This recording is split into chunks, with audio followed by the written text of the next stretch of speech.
ஆண்டவரில் எனக்கு மிகவும் பிரியமான திருச்செங்கோடு புனித அந்தோணியார் மேல்நிலை பள்ளியின் அன்பான மாணவ மாணவியரே, அன்பார்ந்த ஆசிரியர் பெருமக்களே, அருள் சகோதரிகளே, அருள் பணியாளர்களே, நாம் எல்லாரும் ஒன்று கூடி இப்போது ஜெபிக்கிறோம். நம்ம எவ்வளவுதான் படித்தாலும் அந்த படித்ததனுடைய ஒரு நல்ல பலன் என்னவென்றால் கடவுளை தேட வேண்டும். எவ்வளோ பேர் திருவள்ளுவரை பற்றி, அவர் எழுதிய திருக்குறளை பற்றி ஏதேதோ பேசுகிறார்கள். ஆனால் பல நேரத்தில் கடவுளுக்கு உரிய இடத்தை கொடுக்காமல் இருக்கிறார்கள். எந்த மதத்தை சார்ந்தவர்களாக இருந்தாலும் சரி, நம்ம எல்லாரும் நம்மை தாண்டி ஒரு சக்தி இருக்கிறது, அவர் இல்லாமல் நம்மால் எதுவுமே செய்ய முடியாது. வெளியே சொல்லுவாங்க, அவனின்றி அணுவும் அசையாது, அவர்கள்னா எதுவுமே நடக்காது. நாம் வாழ்வதும் இயங்குவதும் இருப்பதும் அவரிலே தான். கடவுளை பிரிந்து நம்மால் எதுவுமே செய்ய முடியாது. அதை உணர்ந்து கொள்ள வேண்டும். திருக்குறளுக்கு முக்கியத்துவம் கொடுக்குறேன்னு யாரோ சொல்லிட்டு அவர் சொன்ன ஒரு முக்கியமான குறள் இது: கற்றதனால் ஆய பயனென் கொல் வாலறிவன் நற்றாள் தொழார் எனின். நீ படிச்சு என்ன பிரயோசனம்? கடவுளை நீ வணங்கவில்லை என்றால் படிச்சதுனால எந்த பிரயோசனமும் கிடையாது. அதனால எனக்கு முதல் ஆசை, நம்முடைய saint Antony higher secondary school பிள்ளைகள், ஆசிரியர்கள் எல்லாரும் கடவுளுக்கு உரிய முக்கியத்துவத்தை கொடுக்க வேண்டும் என்று. அடுத்தது, அன்பார்ந்த பிள்ளைகளே, இன்னைக்கு உங்கள் எல்லாரையும் பார்க்கும்போது என் மனசுல உடனே உதயமாவது தான், இந்த பிள்ளைங்கள்லாம் நல்லா படிச்சு ஒரு நல்ல வேலைக்கு வருவாங்க, கை நிறைய சம்பாதிப்பாங்க, அப்பா அம்மாவை காப்பாற்றுவாங்க, இன்னும் கஷ்டப்படுறவங்களுக்கு, ஏழைகளுக்கு, அனாதைகளுக்கெல்லாம் உதவி செய்வாங்க. அதுதான் எனக்கு ஞாபகத்துக்கு வருது. நிச்சயமா அப்படி வளர்வீங்களா? நிச்சயமா சாதிக்க முடியும், நம்பணும். அதுக்கு ரொம்ப தேவையானது என்ன தெரியுமா? கடின உழைப்பு. கஷ்டப்பட்டு படிக்கணும். அன்பார்ந்த ஆசிரியர்களே, சில சமயத்தில் எதிர்பார்த்த ரிசல்ட் வரலன்னு மனம் ஒடிந்து விடாதீர்கள். இல்லை, நான் வெளியில் இருப்பவர்களை விட கஷ்டப்பட்டு சொல்லி கொடுத்தேன், கற்றுக் கொடுத்தேன். அன்பார்ந்த மாணவர்களே, நானும் மிகவும் முயற்சி எடுத்து நான் படித்தேன் என்று நீங்கள் சொல்ல வேண்டும். அதுதான் இன்றைக்கு என் வழியாக ஆண்டவர் உங்களுக்கு சொல்கிறார். நாம் எல்லாரும் கஷ்டப்பட்டு உழைக்க வேண்டும். நம்முடைய பாதுகாவலர் புனித அந்தோணியார் பாருங்க, 15 வயசு வரைக்கும் வீட்டிலே இருந்தார். அப்போ அங்கே லிஸ்பன் பேராலயத்தில் அங்கே குருக்கள் இருந்தார்கள், அவர்களிடம் கற்றுக்கொண்டார். பிறகு பாருங்க, ஒரு போர்டிங் மாதிரி அகுஸ்தினார் சபைக்கு போனார், ஹாஸ்டல் மாதிரி போனார். அங்கே ஒரு இடத்த 2 வருஷம் படித்தார். அப்போ அடிக்கடி பிள்ளைங்க போர்டிங்கில் இருந்தால் அப்பா அம்மா எப்போ வருவாங்க, ஹாஸ்டலில் இருந்தால் எப்போ வருவாங்கன்னு தானே ஆசையாக இருக்கும். அதே போல் அடிக்கடி வந்திருக்கிறாங்க. இவர் இவங்க அடிக்கடி வர்றது நான் ஜெபிக்க படிக்க தொந்தரவாக இருக்குன்னு சொல்லிட்டு இங்கேருந்து இன்னொரு இடத்துக்கு, கோயம்புரான்னு ஒரு இடத்துக்கு மாறி போனார். இந்த காலத்தில் எந்த பிள்ளைங்க அப்படி சொல்லுவாங்க, என்னை பார்க்க வரலையே, எனக்கு தின்பண்டம் வாங்கிட்டு வரலையே அப்படின்னு தான் நம்மெல்லாம் அதிகமாக கவலையாக இருப்போம். ஆனால் 17 வயசு அந்தோணியார் நம்முடைய பாதுகாவலர், இவங்க அடிக்கடி வர்றது என்னால் நல்லா படிக்கிறதுக்கு உதவி செய்யலன்னு சொல்லி வேற இடத்துக்கு மாறி போகும்படி கேட்டுக்கிறார். அப்புறம் பாருங்க, ஏறக்குறைய 8 வருஷம் ஜபம், படிப்பு, வேலை, இதேதான் அவருக்கு. பாருங்க, ஆகையினால்தான் அந்தோனியார் இவ்வளவு பெரிய ஞானியானார். கஷ்டம், வேதனை, துன்பம், எதற்காக? ஆண்டவரை மகிமைப்படுத்த. ஆப்பிரிக்காவில் மொரோக்கோன்னு ஒரு நாடு இருக்கு. அந்த ஊருக்கு நான் போறேன், ஆண்டவரை பற்றி எடுத்து சொல்லுகிறேன். கஷ்டத்தை பத்தி அவருக்கு பயப்படவே இல்லை. இன்னைக்கு நம்மெல்லாம் எந்த கஷ்டமும் எனக்கு வரக்கூடாது அப்படிதான் நினைக்கிறோம். நான் அந்தோனியார் என்ன சொன்னார்? நான் கஷ்டப்படுவேன், பெற்றோருக்காக, கடவுளுக்காக, தேவையில் இருப்பவர்களுக்காக கஷ்டப்படுவேன் அப்படின்னு சொல்லி. அங்கேருந்து அவருக்கு ஜுரம் வந்துடுச்சு பாருங்க, நிமோனியா, காய்ச்சல் வந்தது. திருப்பி அனுப்புறாங்க. சொந்த நாட்டுக்கு வராம அவர் இத்தாலி பக்கம் போக வேண்டிய நிலை ஏற்பட்டது. அங்க பாருங்க, 10 வருஷம் அவருடைய கடின உழைப்பு. எங்கெல்லாம் பயணம் செய்தார், எப்படியெல்லாம் நற்செய்தி அறிவித்தார் என்று அவரை பற்றி கேள்விப்படுகிறோம். அதனால அன்பார்ந்த பிள்ளைகளே, இப்படி அந்தோனியார் பள்ளிக்கூடத்தில் இருந்தா போதாது. அந்தோனியார் 36 வயசுல இறந்துட்டார். இருந்தாலும் இவ்வளவு சாதித்தார் தன்னுடைய கடின உழைப்பினால. நீங்களும் நானும் இப்ப இருக்கிறத விட இன்னையிலிருந்து இன்னும் அதிகமா கஷ்டப்பட்டு உழைக்கணும். மறப்பீங்களா? இத மறக்கவே கூடாது. அதான் சொல்லுவாங்க இங்கிலீஷ்ல, ஜீனியஸ், ஞானம், அறிவு 1% தான் இன்ஸ்பிரேஷன். ஒரு பக்கம்தான் ஒரு தூண்டுதலால, ஆவியால வருது. ஆனா 99% பெர்ஸ்பிரேஷன், வியர்வை சிந்த வேண்டும், கஷ்டப்பட வேண்டும். அப்போதுதான் ஞானம் கிடைக்கும். ஃபாதர் அங்க அழகா எழுதி போட்டிருக்கார் ஆயருடைய இந்த வார்த்தை. என்னன்னா, நீ அழகா இருக்கணுமா, அட்ராக்டிவா இருக்கணுமா, ரொம்ப ஷைனிங்கா இருக்கணுமா, சாமிங்கா இருக்கணுமா, மாசா இருக்கணுமா, ஒரே ஒரு வழி என்ன? ஒவ்வொரு நாளும் புதிதாய் நீ கற்றுக்கொள்ள வேண்டும். ஏதாவது கத்துக்கணும். கத்துக்குவீங்களா பிள்ளைங்களா? கத்துக்குவீங்களா? ஒவ்வொரு நாளும் புதிதாய் ஒன்றை கற்றுக்கொள்ள வேண்டும். ஒவ்வொரு நாளும் யாருக்காவது ஒருவருக்கு நல்லது செய்ய வேண்டும். இல்லைன்னா நீ எவ்வளவு பவுடர் போட்டாலும், கண்ணுக்கு மை போட்டாலும் வேஸ்ட். அப்ப நீ அழகா இருக்க மாட்ட. எவ்வளவு மேக்கப் பண்ணாலும் அதை விட எப்ப அழகா இருப்ப? நான் ஒவ்வொரு நாளும் கற்றுக்கொள்வேன், கஷ்டப்பட்டு படிப்பேன், நன்றாக பேசுவேன், எழுதுவேன், நன்றாக எல்லா விதத்திலும் வளர்வேன்.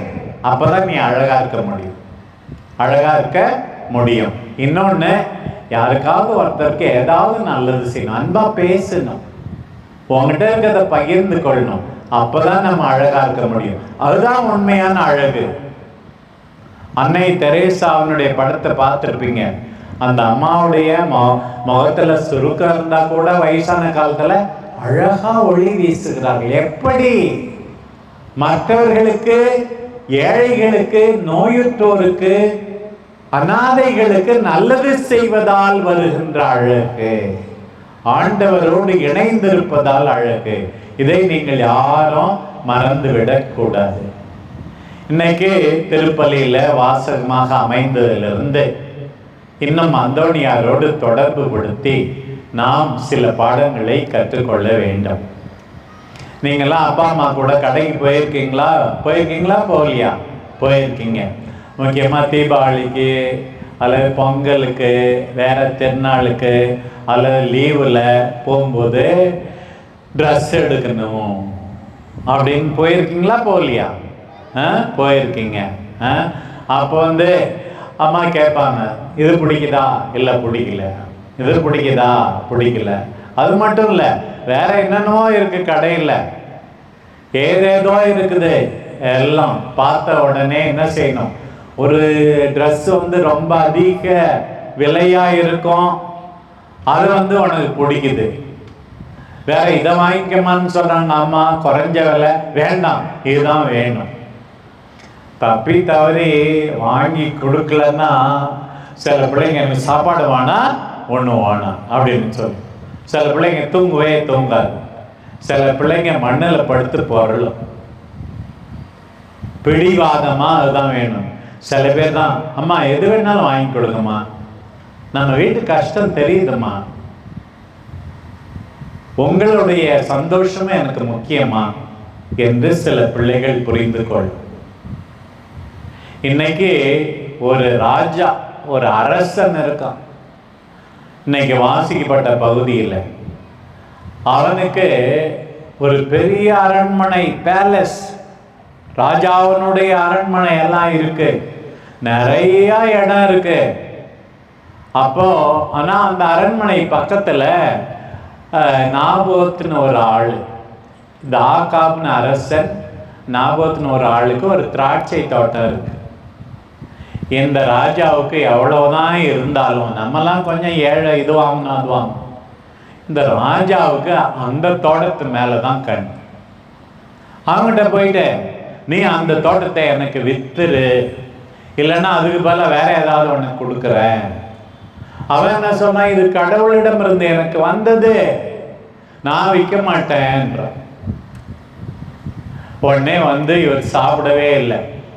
அவனுடைய மனைவி என்ன சொல்றாரு, ஏன் அப்படி வருத்தமா இருக்கிற, சாப்பிடாம படுக்கையில் படுத்து புரண்டுக்கிட்டு பிடிவாதம். ஒரு அரசனே இப்படி பண்றான், நம்ம சின்ன பிள்ளைங்க பண்ற மாதிரி ஒரு அரசனே இப்படி செய்கிறார். உடனே இந்த மனைவி, அவங்க பேரு ஜெசபெல், அந்த அரசி, அவ அரசியா, அவ அரக்கி. என்ன விஷயம், ஏன் சாப்பிட மாட்டீங்க, ஏன் தூங்க மாட்டீங்க, இதுதான் விஷயம். எனக்கு இந்த தோட்டம் எனக்கு வேணும். அவன் கொடுக்க மாட்டான், காசு கொடுத்தாலும் கொடுக்க மாட்டான். அப்படியா, நான் பார்த்துக்கிறேன். இந்த அம்மா என்ன தெரியுமா செய்து, பொய் சாட்சி சில பேரை கொண்டு வந்து இவன் கடவுளுக்கு எதிராக பேசினான்னு சொல்லி அந்த ஏழைய கல்லால் அடிச்சு கொல்ல வைக்குது. இது சரியா சொல்லுங்க? இப்படி செய்யலாமா? அவன் இடம் அவன் விற்க மாட்டாங்கிறான், அது அவன் தப்பு கிடையாது. அது காரணம் கடவுளிடம் இருந்து வந்தது, மூதாதையருடைய சொத்து, நான் கொடுக்க மாட்டேன் அப்படின்றான். அப்படி இருக்கும்போது அவன் கொடுக்கலன்னு சொல்லி அநியாயமா பொய் சாட்சி சொல்லிட்டு அவனை கொன்னுட்டு அந்த ஏழையினுடைய திராட்சை தோட்டத்தை தான் காய்கறி தோட்டமா மாத்திக்கிறான். இன்னைக்கு சொல்லியிருக்கு, இந்த ஆக்காவை போல கெட்டவன் எவனுமே கிடையாது அப்படின்னு எழுதியிருக்கு. இந்த ஜெசபலை போல கெட்டவங்க யாருமே கிடையாது. யாருன்னா இந்த திருச்செங்கோடு அந்தோணியார் பள்ளிக்கூடத்தில் படித்தானே, அந்த பையனை மாதிரி படிச்சது அந்த பொண்ணு மாதிரி கெட்டவங்க யாருமே இல்லைன்னா நம்ம பள்ளிக்கூடத்துக்கு பெருமையா? பெருமை இல்லையா? ரொம்ப அவமானம் தானே. நல்ல பிள்ளைங்க, நம்ம பள்ளியில படிச்ச இந்த பிள்ளை இந்த நிலைக்கு வந்திருக்கு அப்படின்னு சொன்னாதானே நமக்கு பெருமை. அதை மறந்துடக்கூடாது. அப்படி சொல்லி யாருக்கும் கெட்டது செய்யவே கூடாது, நீதி செய்ய வேண்டும், நேர்மையாக நடக்க வேண்டும். இங்க பாரு, என்னென்ன பாவமா, பேராசை வேண்டாம், நான் நினைச்சதெல்லாம் கிடைக்கணும்னு நினைக்க கூடாது, பொய் சொல்லக்கூடாது, அடுத்தவனை கொலை பண்ணக்கூடாது, அடுத்தவன் சொத்தை எடுத்துக்க கூடாது. இதுதான் அந்தோணியார் போதிச்சார். பாருங்க, திருப்பி அந்தோணியார் ஏழைகள் எல்லாம் கஷ்டப்படும் போது அவர்களுக்காக பேசினார். அவர் பேசுறத வச்சு சட்டத்தையே மாத்தினாங்க. அந்த காலத்துல ஒருத்தவன் கடன் வாங்கி கொடுக்க முடியவில்லை என்றால் உடனே அவனை ஜெயிலையும் போட்டாங்க, அவன்கிட்ட உள்ளதான் வாங்கிட்டாங்க. அந்தோணியார் சொன்னார், அவன் சொத்தெல்லாம் தான் வாங்கிக்கிட்டீங்களா, ஜெயிலில் வேற போடுறீங்க, பாவம் அவங்க என்று அந்தோணியார் சொன்னார். அப்படி இல்லாமல் இவர்கள் இப்படி இருந்தார்கள். பாருங்க, அப்படி இருக்கக்கூடாது. ஆனா ஒன்னே ஒண்ணு, நம்ம என்ன தப்பு செஞ்சாலும் கடவுள் பார்க்கிறார். சோம்பேறியா இருந்தாலும், கெட்டது செய்தாலும், பொய் சொன்னாலும் கடவுள் பார்க்கிறார். அன்னைக்கு பாருங்க, எலியா என்ற இறைவாக்குனரை அனுப்பி அந்த அரசன்கிட்ட நீ செஞ்சது தப்புன்னு சொல்ற. இன்னைக்கு உங்கள் ஆசிரியர்கள், உங்கள் பெற்றோர்கள் நீங்கள் செய்தது தப்பு என்று சொல்வார். இன்னொரு பக்கம், ஒரு பக்கம் நீங்க படிக்கணும், வளரணும், அது ஒரு பக்கம் இருக்க, எந்த காலத்திலும் உண்மைக்கு எதிராக நம்ம இருக்கக்கூடாது. நீதி செய்யணும், அநீதியை எதிர்த்து நிற்கணும். அதான் பாரதி சொன்னார், எளிமை கண்டு இறங்குவாய், அது ஒரு பக்கம். இன்னொரு பக்கம், சிறுமை கண்டு பொங்குவாய். யாருக்கும் கெட்டது செய்யக்கூடாது. மற்றவங்க கெட்டது செஞ்சா இது தப்பு. ஒரு பையனை இன்னும் 2 பேர் சேர்ந்து அடிக்கிறாங்க. நீ என்ன செய்றீங்க, ஏன்ப்பா அவனை அடிக்கிறீங்க, அடிக்காதங்கப்பா, தப்பு செஞ்சா டீச்சர்கிட்ட சொல்லுங்க என்றுதான் நம்ம சொல்ல வேண்டும். பாருங்க, எல்லா நேரத்திலும் அநீதிக்கு எதிராக நாம் குரல் கொடுக்க வேண்டும், நீதியோடு வாழ வேண்டும். புனித அந்தோணியார் அநீதிக்கு எதிராக அவர் குரல் கொடுத்தார், நீதிக்காக அவர் பாடுபட்டார். எனவே அன்பார்ந்தவர்களே, நம்முடைய கல்வி ஒரு பக்கம், கடவுள் மீது நாம் அதிக நம்பிக்கை கொள்ள உதவி செய்ய வேண்டும். கடின உழைப்பை அந்தோணியார் போல நாம் மேற்கொள்ள உதவி செய்ய வேண்டும். யாருக்கும் அந்த ஆகாபை போல கெட்டது செய்யக்கூடாது. எலியாவை போல நீதிக்காக, உண்மைக்காக குரல் கொடுப்பவர்களாக நாம் இருக்க வேண்டும். எல்லா நேரத்திலும் ஆண்டவர் நம்மை பார்க்கிறார் என்பதை உணர்ந்து நல்லது செய்ய நமக்கு துணை புரிய வேண்டும். இறைவன் உங்கள் அனைவரையும் நிறைவாக ஆசீர்வதிப்பாராக. ஆமென்.